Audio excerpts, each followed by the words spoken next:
मित्रों, हाल ही में वैज्ञानिकों ने एक रहस्यमयी इंटरस्टेलर ऑब्जेक्ट की खोज की है, जिसे कई लोग एलियन शिप तक कह रहे हैं। कुछ वैज्ञानिकों का मानना है कि यह किसी दूसरे ग्रह या हमारे सौर मंडल से बाहर की किसी सभ्यता द्वारा भेजा गया जासूसी यान हो सकता है। यह सोच ही बेहद रोमांचक है, क्योंकि इसका मतलब यह हो सकता है कि हम ब्रह्मांड में अकेले नहीं हैं। विज्ञान अब तक पृथ्वी के अलावा जीवन के अस्तित्व को प्रमाणित नहीं कर पाया है। फिर भी हर युग में, हर संस्कृति में लोगों ने यह मानना जारी रखा है कि हम अकेले नहीं हैं। कहीं न कहीं जीवन अवश्य मौजूद है। शायद हमारी तरह कोई सभ्यता किसी अन्य ग्रह पर अपना जीवन जी रही है, और हो सकता है कि वे भी हमसे संपर्क करने की कोशिश कर रहे हों, ठीक वैसे ही जैसे हम लगातार अंतरिक्ष में सिग्नल और उपग्रह भेजते हैं।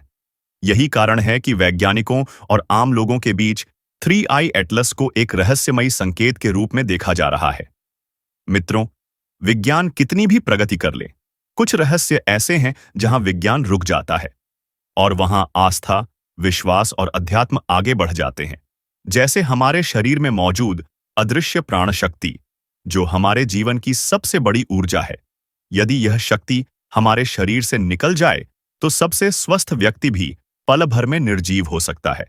यह शक्ति हमारी आत्मा है, और शास्त्रों में इसे स्पष्ट रूप से बताया गया है। हमारे शास्त्र और पुराण स्पष्ट रूप से कहते हैं कि यह ब्रह्मांड केवल पृथ्वी तक सीमित नहीं है। अनेक लोक हैं जहां जीवन मौजूद है।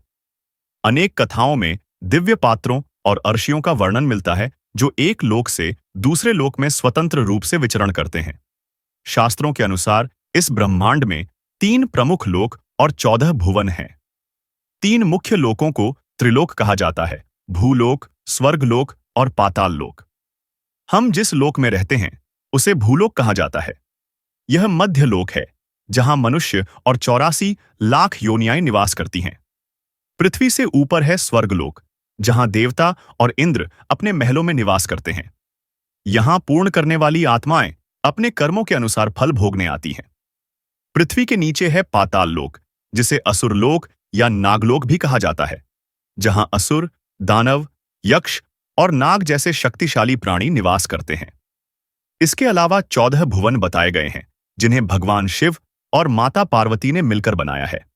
इनमें 7 ऊपरी लोक हैं और 7 अधोलोक। सबसे ऊपरी लोक है सत्यलोक या ब्रह्मलोक, जहां ब्रह्मा जी और सर्वोच्च आर्षि निवास करते हैं। इसके बाद तपोलोक, जहां 4 कुमार और वैराज देवता निवास करते हैं। फिर जनलोक, जहां ब्रह्मा जी के मानसपुत्र सनकादिक आरषि रहते हैं। फिर आता है महरलोक, जहां भृगु आरषि और अन्य महान आर्षिगण निवास करते हैं।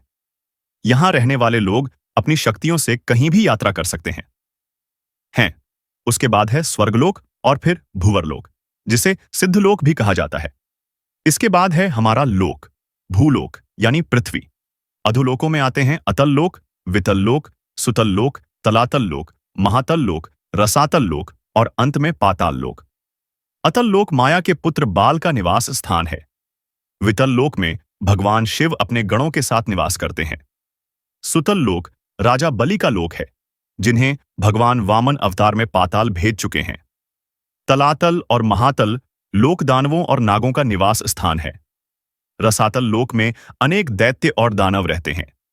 शास्त्रों में कई बार उल्लेख मिलता है कि इन लोकों से पृथ्वी पर आवागमन होता रहा है। तो क्या यह संभव है कि 3I एटलस जैसी रहस्यमयी वस्तु वास्तव में किसी अन्य लोक से आई हो? विज्ञान आज एलियंस के अस्तित्व को लेकर भी सुनिश्चित नहीं है, लेकिन हमारे धार्मिक ग्रंथ ब्रह्मांड के विशाल क्षेत्रों और वहां बसे प्राणियों के बारे में विस्तार से बताते हैं। आप क्या सोचते हैं? क्या वाकई ब्रह्मांड में अनेक लोक मौजूद हैं?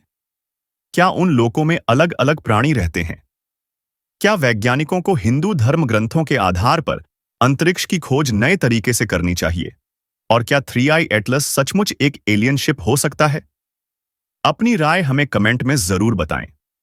अगर आपको यह वीडियो पसंद आया हो तो इसे लाइक और शेयर करें, और हमारे चैनल हिंदू भक्ति को सब्सक्राइब करना न भूलें।